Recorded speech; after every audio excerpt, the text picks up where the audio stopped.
Hi sa lahat. Kami ay nakikipag-ugnayan sa iyo System, Guru, Markets. Magsimula tayo sa ilang buod ng impormasyon tungkol sa kumpanya. Kung interesado ka, maaari mong i-pause ang video. Iminumungkahi namin na tingnan mong mabuti ang lahat ng mga indicator ng korporasyong pinag-aaralan. Ngayon suriin natin ang kasalukuyang pangunahing tagapagpahiwatig ng kumpanya, Fiverr International Lani, ticker, FIVY. Ang pagsusuring ito ay batay sa data noong Agosto 06, 2025. Sa pamamagitan ng pag-uri Guru Markets Corporation Fiverr International Lani na bibilang sa subkategory. The Internet, 59 na organisasyon ang lumahok sa paghahambing. Maghanap ng mga solusyon sa order sa dulo ng video na ito. Ang kabuang resulta para sa kumpanyang pinag-uusapan ay ang mga sumusunod, 2.5 sa 10 puntos. Average na marka para sa subkategory, 2.5 puntos. Kung titignan mo ng napakalawak, sa loob ng balangkas ng merkado sa amin sa pangkalahatan, makikita mo na ang average na rating para sa stock market sa kabuuan ay 1.7 puntos.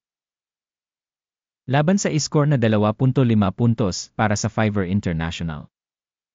Paghahambing ng dynamics ng share price ng kumpanya Fiverr International Lani at mga subkategory na kumpanya.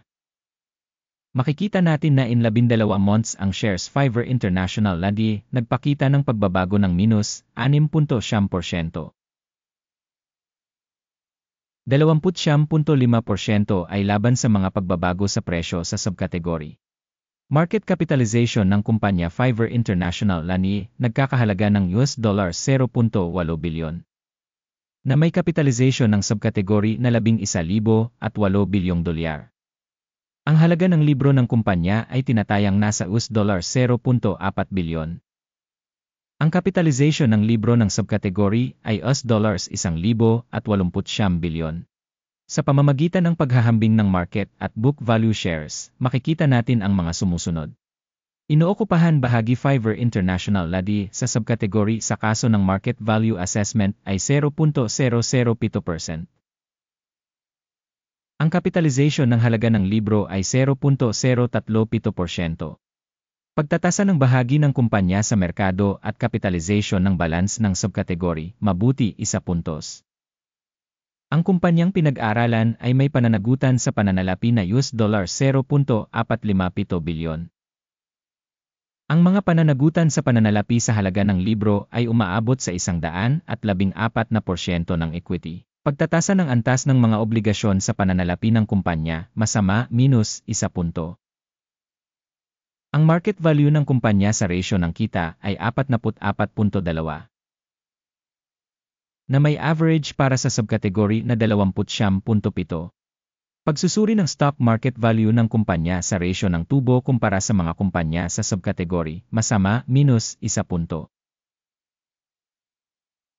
Ang mga kita sa huling 12 buwan ay $18 milyon. Inaasahang magiging $103 milyon ang inaasahang tubo para sa susunod na 12 buwan. Pagtatasa ng tagapagpahiwatig ng inaasahang kita sa hinaharap kumpara sa subkategory, mabuti 1 puntos. Ang ratio ng halaga sa kita ng kumpanya ay 1.7. Ang average para sa subkategory ay 6.8. Pagsusuri ng stock market value ng kumpanya sa ratio ng kita kumpara sa mga indicator sa subkategory, good 1 point. Ang kita sa huling 12 buwan ay $420 milyon.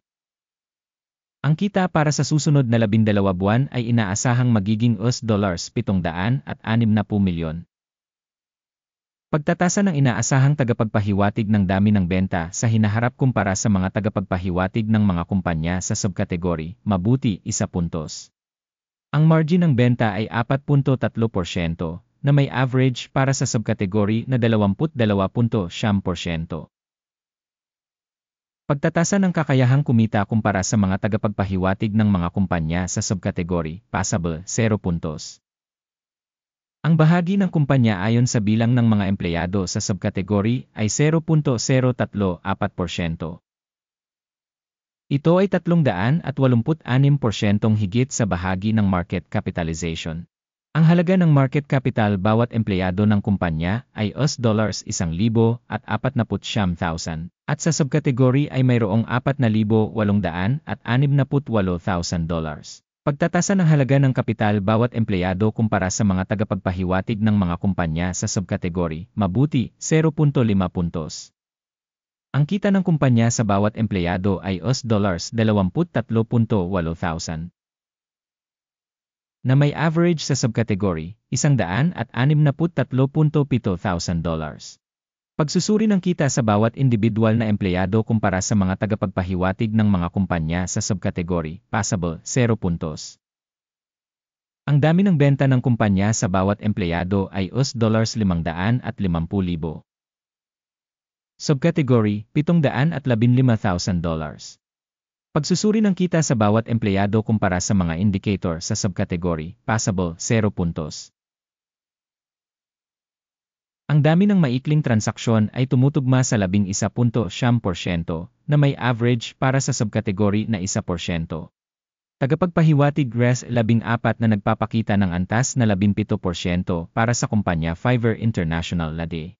Para sa subkategory, ang antas na ito ay humigit kumulang 50%. Ang kasalukuyang presyo ng pagbabahagi ng kumpanya ay humigit kumulang $21.7.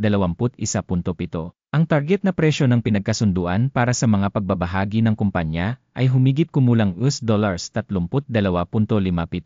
Punta tayo sa order table, available ito, link sa nakapin na komento. Ang talahanayan ng pagkakasunod-sunod ay naglalaman ng lahat ng mga desisyon na naunang ginawa ngayong season ng impormasyon sa pagsusuri ng stock at sistema ng Sangguniang Guru Markets. Libre at bukas ang akses sa talahanayan ng order, link sa nakapin na komento. Batay sa mga resulta ng paghahati ng bahagi ng kumpanya Fiverr International. Sistema ng impormasyon para sa pagsusuri ng stock Guru Markets, isang desisyon ang ginawa. Magbukas ng kalakalan para sa paglago sa presyong $21.6. Ang order ay binuksan dahil ang kumpanya ay may medyo magandang rating at paggalaw ng presyo. Ang pagtatasa ng organisasyon ay ginawa batay sa mga pamamaraan ng pagtatasa, ang index ng AKIM. Ang take profit ay nakatakda sa 28.07. Ang stop loss ay nakatakda sa 15:31. Sakaling hindi isinara ang order sa pamamagitan ng take profit o stop loss.